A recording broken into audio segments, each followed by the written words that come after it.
नरेंद्र मोदी जी ने कहा था कि 21 दिन में कोरोना की लड़ाई जीती जाएगी। 4 लॉकडाउन हो गए, तकरीबन 60 दिन हो गए। ये बात क्लियर है कि हिंदुस्तान का लॉकडाउन फेल हुआ है। जो लक्ष्य था पूरा नहीं हुआ। 26 मई को कांग्रेस के नेता राहुल गांधी ने यह बयान दिया, कहा कि लॉकडाउन से कोई फायदा नहीं हुआ। देश में 25 मार्च को पहला लॉकडाउन लगा था, 31 मई तक इसका चौथा चरण चला। ऐसे में सवाल उठ रहे हैं कि लॉकडाउन के बाद भी इंडिया में कोरोना के मामले 1.90 लाख तक क्यों पहुंच गए, कहां चूक हुई, दूसरे देशों ने लॉकडाउन से क्या हासिल किया। इस बारे में विस्तार से बात करेंगे। पहले ये जान लेते हैं कि लॉकडाउन के साथ कोरोना के केस कैसे बढ़ते चले गए। पहले लॉकडाउन में कुल केस हुए 11,487, दूसरे लॉकडाउन में केस बढ़कर हो गए 42,505, तीसरे के बाद केस हो गए 95,698 और चौथे के खत्म होते होते केस 1,90,535 हो गए। कुल मौतें हुई 5,394। इन 1,90,535 में से 91,819 लोग ठीक हो चुके हैं। ये 31 मई तक के आंकड़े हैं। लॉकडाउन से पहले की बात करें तो कोरोना के मामले 657 थे, लेकिन चौथे चरण के लॉकडाउन के साथ मामले हो गए हैं 1.90 लाख के पार। तो चूक कहां हुई, ये सवाल उठता है। देखिए, कोरोना रोकने के लिए भारत ने साउथ कोरिया की जगह चीन का मॉडल अपनाया। अधिकांश देशों की तरह लॉकडाउन का मॉडल वही साउथ कोरिया ने बड़े पैमाने पर लोगों के टेस्ट किए, लॉकडाउन का हिसाब किताब कम रखा, संक्रमित लोगों को क्वारंटीन में रखा, उनके संपर्क में आए लोगों की सोशल ट्रेसिंग की। इन तरीकों से दक्षिण कोरिया ने अपने यहाँ कोरोना पर काबू पाया। चीन की बात करें तो उसने लॉकडाउन किया, सब कुछ बंद कर दिया।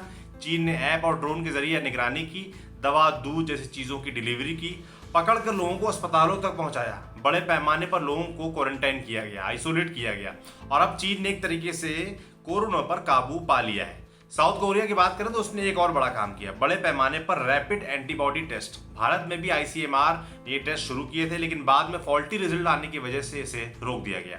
यानी जितने लोगों की टेस्टिंग होनी थी नहीं हुई।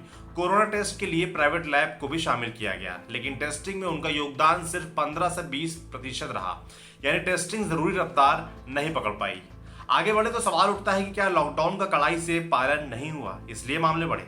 21 दिनों के पहले लॉकडाउन में सरकार ने हर मामले में सख्ती दिखाई, सोशल डिस्टेंसिंग का लगभग पालन करवाया भी, लेकिन जैसे जैसे लॉकडाउन बढ़ता गया सरकार ढील देती गई। यहाँ तक कि शराब की दुकानें भी खोलने की अनुमति दे दी गई। लोग सोशल डिस्टेंसिंग भूल गए। यात्रा प्रतिबंधों पर ढील के बाद कोरोना के केस और बढ़ने लगे। लॉकडाउन से सबसे ज्यादा दिक्कत गरीबों और प्रवासी मजदूरों को हुई। सरकार ने उनके लिए खास इंतजाम नहीं किए। रहने खाने का इंतजाम नहीं होने से मजदूर पैदल ही घरों की तरफ निकल गए। दिल दहला देने वाले फोटोज और तमाम वीडियो सामने सोशल मीडिया पर लगातार आ रहे हैं। फिर लॉकडाउन के लगभग 37-38 दिन बाद 1 मई से सरकार ने प्रवासी मजदूरों को घर पहुंचाने के लिए ट्रेनें चलाईं। जैसे जैसे लोग अपने गांव पहुंचे और मामले बढ़ने लगे। छत्तीसगढ़ जैसे राज्यों में जहां कोरोना के मामले ना के बराबर थे, वहां भी प्रवासियों के पहुंचने के बाद मामले बढ़े हैं। माने सरकार ने अगर माइग्रेंट वर्कर्स की समस्या को सही से निपटाया होता, तरीके से निपटाया होता, प्लानिंग के साथ निपटाया होता, तो शायद मामले इतने नहीं बढ़ते। इन हालातों को और विस्तार से समझने के लिए हमने इंडियन मेडिकल एसोसिएशन IMA के प्रेसिडेंट रहे KK अग्रवाल से बात की। उनका कहना है कि अभी यह आंकड़ा और बढ़ेगा। उन्होंने कहा, अभी 2 लाख केस हैं, 15 दिन बाद 4 लाख होंगे। सरकार नहीं रोक सकती, सिर्फ पब्लिक रोक सकती है। पर्सनल लॉकडाउन की जरूरत है, और अगर आप घर में और बाहर मास्क नहीं पहनेंगे, सोशल डिस्टेंसिंग का पालन नहीं करेंगे, तो ये 15 दिन में 4 लाख गारंटीड हो जाएगा। एसिम्प्टोमेटिक लोग घर में सबको इन्फेक्शन दे सकते हैं। अभी जो आंकड़ा आया है ये कम है, अभी इससे भी ज्यादा नंबर आएगा। अगर किसी घर में 9 लोगों को इन्फेक्शन है तो सभी का टेस्ट भी नहीं हो पा रहा है, किसी एक का टेस्ट हो रहा है। ऐसे में सही संख्या का पता नहीं चल रहा है। उन्होंने आगे कहा कि जब तक 20% आबादी का टेस्ट नहीं हो जाएगा, जैसा कि न्यूयॉर्क में देखने को मिला, इटली में देखने को मिला, ये बीमारी खत्म नहीं होने वाली। टेस्टिंग बहुत कम हो रही है, 1.5 लाख टेस्ट रोजाना हो रहे हैं, लेकिन शहरों के हिसाब से ये 5,000 ही हुआ।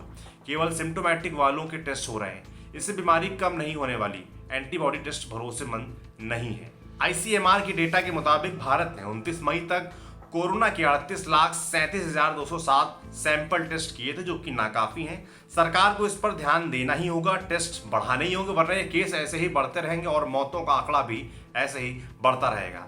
आपके लिए खबर लिखी थी हमारे साथी डेविड ने। आपका इस मामले पर जो लगातार केस बढ़ रहे हैं लॉकडाउन के बावजूद, इस पर क्या सोच रहे हैं हमें कमेंट बॉक्स में लिखकर जरूर बताएं। बाकी वीडियो फेसबुक पर देख रहे हैं तो हमारे पेज को लाइक करें, यूट्यूब पर देख रहे हैं तो हमारे चैनल को सब्सक्राइब करें। शुक्रिया।